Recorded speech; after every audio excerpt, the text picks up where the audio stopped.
What was the best "you have no power here" moment you have ever seen? I worked in management at a theater for a while. If the concession counter was slammed and I was able, I'd leave my post and help them sling popcorn.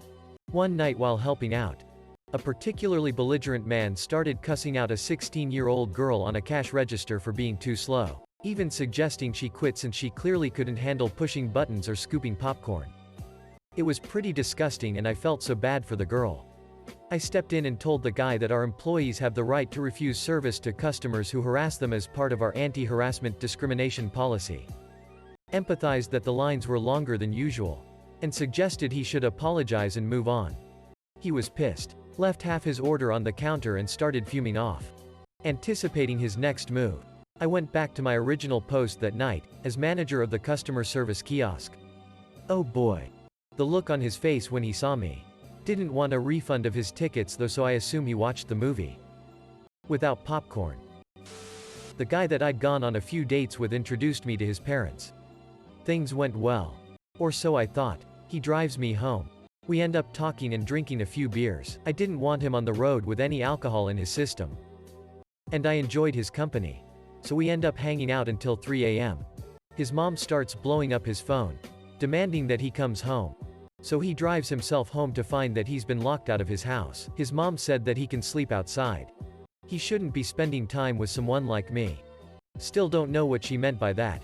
And that I'm just another stop on the pussy train. He tells her not to talk about me like that. To which she says, "When you're under my roof, I'll say whatever I want about whoever I want." So he picks up his phone, calls me, asks if he can stay at my place for a little while. It's been 7 years.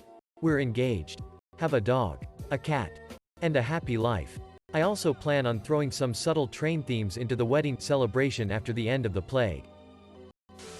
This is a bit silly, but gave me a great feeling of satisfaction. Due to the bad economy and poor money management, my parents have moved into my husband and my spare bedroom. Things are mostly smooth, though I'm not the closest to them for several reasons I won't go into here. The other evening I was out gardening. Because it's hot during the day and we have the luck of having a streetlight right next to our front yard, keeping it pretty well illuminated even after sundown. I mostly garden at night. And I thought I had gotten the hose twisted, as it kept getting stuck. This went on for a bit. When I realized that it wasn't stuck, but being pulled, I looked into the dim area just past the illumination of the street light and spied my father, crouched over and tugging the hose. Well, I did the only reasonable thing to do, and I sprayed him. He yelled and ran inside with me chasing. Once he got inside he made a face and goes, "You can't get me now."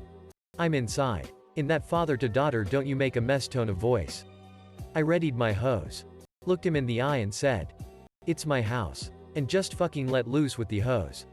He was soaked. Worth cleaning up the mess for that moment of true fear in his eyes.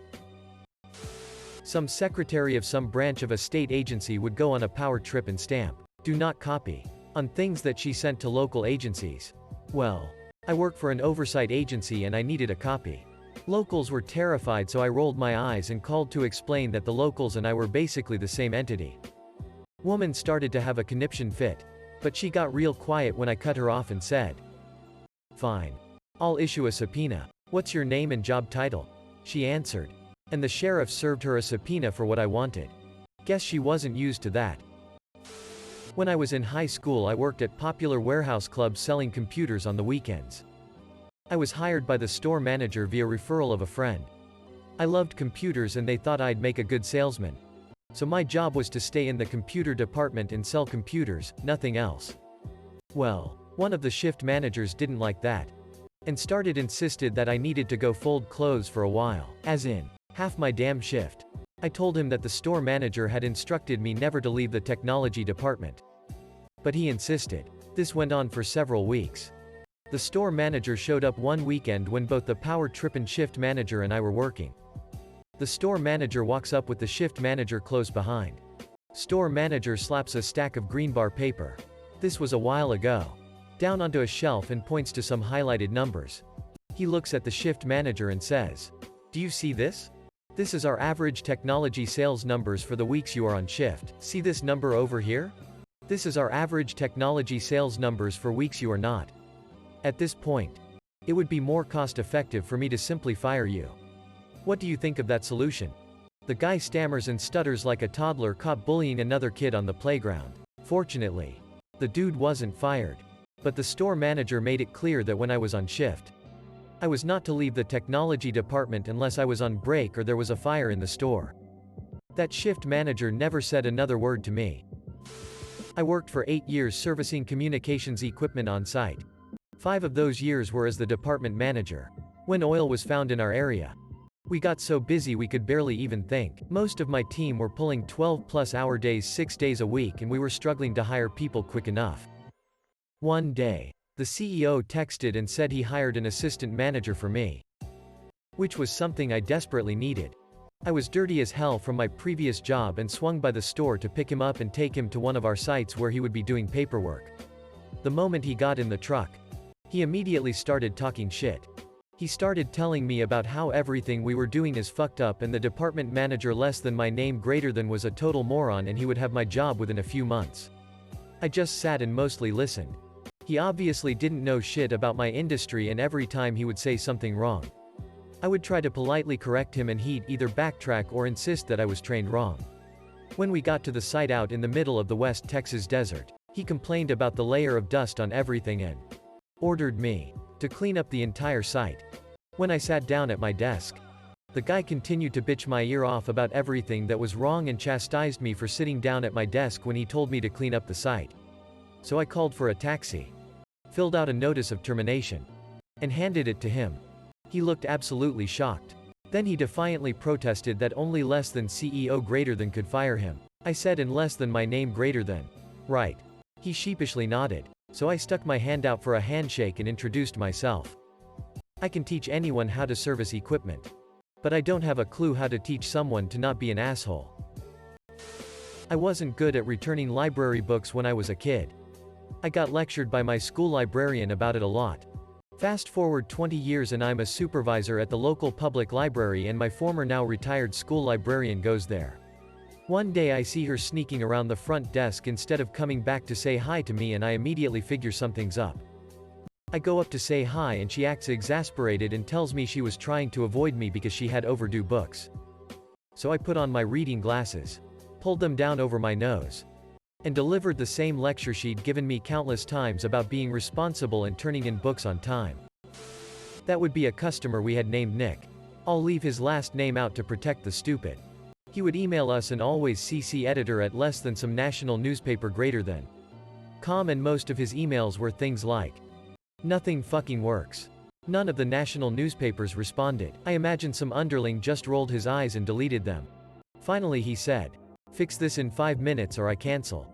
My manager says, "Let me see that email." He responded, "Thank you. I canceled your account. We don't want customers like you anyway. If you want to contact the media, that's your call. I'll happily provide the months of threatening emails you sent to my staff." He gave us months of headaches over a 45-quarter account. We definitely didn't need him. Obligatory not mine, but this video belongs in this thread. This is the best you don't have power here move I have ever seen lol. She was working for government. Has problem sitting with baby on plane. Tried to eat the job of air hostess then Uno reverse card lol. When an unhappy client threatens to go hire a better lawyer, they don't seem to get that this isn't a threat when they aren't paying me. When I was working customer service for a restaurant delivery service, not unlike DoorDash, I had a customer send in a complaint about hair in their food. The hair was sitting on top of the food.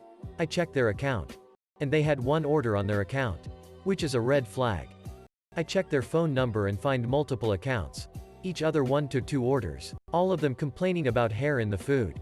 I deny a refund because the customer has actually used the same identical photo for the last order since they ordered the same thing. The customer tries to argue with me. Threatened to never use the service again. Typical stuff that they always say. Eventually the customer gives up and ends the call. Then immediately tries again. I get the support request. See who it is. Then deny the refund again. She ends the call. Then tries again. The person behind me gets the call. I tap the person on the shoulder and show them what I pulled up on my screen and that person denies the refund. The next day she calls back and tries again and is outside of the refund window. so the customer demands to speak to a supervisor. The supervisor bans her from the service for multiple fraudulent refund requests.